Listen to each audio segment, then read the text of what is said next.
Let's go talk about Arkham research, which we talked about yesterday on the hash, actually, and then the story blew up even more. Yesterday, we talked about how they're going to do a new program to basically airdrop its token to users who are going to start sleuthing through on-chain data and identifying wallets of potential people out there who are doing trading or any sort of on-chain activity. And then the news continued to compound and snowball. A lot of people did not like the fact that they were going to start breaking down the online privacy walls of the blockchain world. And now we have news of today that there's been a few blunders in the implementation and rollout of their entire project. The biggest one being of which from Danny Nelson's story here, that the original referral links for Arkham revealed the emails for people who were giving out these referral links in the first place, which is sort of a no-no for personal privacy.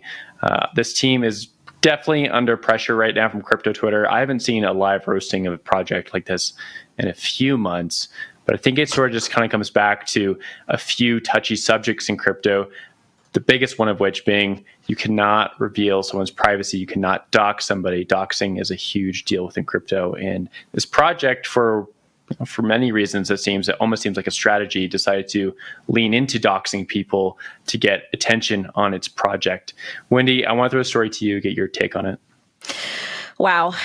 It seems like the team of these people didn't really know what they were getting into. However, I do want to comment on the doxing thing. As far as crypto Twitter goes, they get to pick and choose who they dox and when they dox. And that's kind of an unspoken rule that nobody wants to talk about. But I'll say it because they've tried to dox me and posted my personal information multiple times online. So shout out.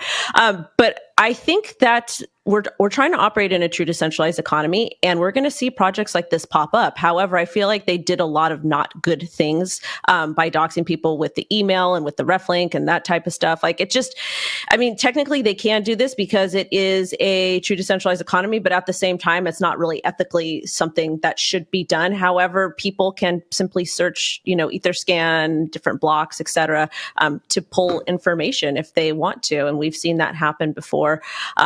Things are going to get real quick for a lot of people. And this is just a friendly reminder. You should be using a separate email for every single exchange you use. It should be something that is not directly associated with you at all. And learn a little bit more about OPSEC because people are coming apparently to, make some money off of you. Jen? Yeah, so many of these Web3 products we talk about on the show are supposed to solve the problems that we experience in Web2. And, a lot of Web2 companies do this, tracking you via your email and your different movements around the internet. And Web3 is supposed to be different, right? That's the ethos we talk about so much on the show. So to read this and to read this is surprising, but to see the company getting roasted is not surprising for me. I love that Danny Nelson is just out here doing the real reporting, exposing the projects that need to be exposed. I know he didn't technically expose this one. This was something that was revealed on Twitter, but I just want to turn this into a Danny Nelson fan podcast, to be honest. I think it's important to remind people, though, when we talk about your email being exposed, some people might think like, oh, it's just my email. I put my email everywhere. I email a lot of people. Who cares if my email is out there? I think it's important to remind people that if your email has ever been a part of any data breach, all of the information you provided along with your email that was breached in whatever it was, and, huge companies have been breached before, governments have been breached. One of the ones that comes to mind is like Marriott Hotels. Hundreds of thousands of people who attended Marriott Hotels, information was leaked in a hack years ago.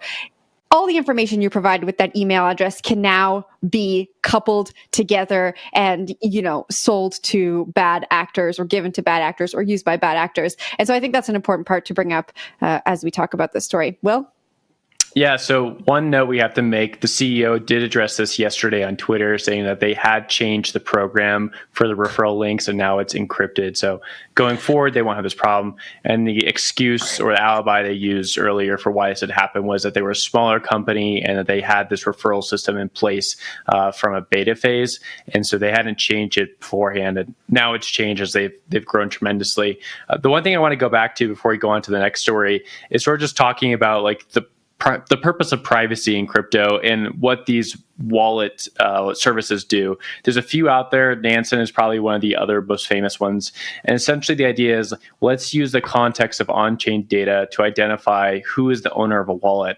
And once you have the identity of wallet, it can sort of pair up with off-chain information, and then that can give you information about, like, do I want to mimic the trading of this account, right? So take example of like a VC firm that has a prominent wallet, and maybe it's buying Bitcoin, or maybe it's buying Ethereum or another token.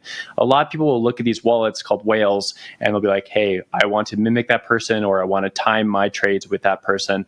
And that's what these services do, like Arkham or Nansen and others do, is they provide context for trading. The issue here is that Arkham kind of kicked the hornet's nest by saying, we want everyone to be able to go and figure out who these wallets are, and we will actively promote giving you money to figure out who these people are by doxing them, as opposed to something like Nansen, which uses more probabilistic information and sort of does it in a neutral, agnostic way. And I think that's the real difference here. And maybe it works out for Arkham because a lot of people are talking about them now, and certainly people will use them if it's a good product. But on the downside, right, you've done a lot of harm to your service and to your brand. So hopefully they can figure out the way around it. Wendy, last word. I just can't believe that they blamed it on them being a smaller company. Like, inexcusable, but people will most definitely use their product because if there's money to be made, you got to do it. Jen, take over. Well, I was just going to say, I think they need to get ahead of this from a PR angle. Will, you mentioned you can't remember the last time crypto Twitter came for a company like this. I think it was Ledger, and I think that Ledger handled that really well from a comms and PR perspective. I don't know what Arkham has done. I saw that there was a Twitter Spaces before the show, so maybe they're on top of it, but I'd like to see more.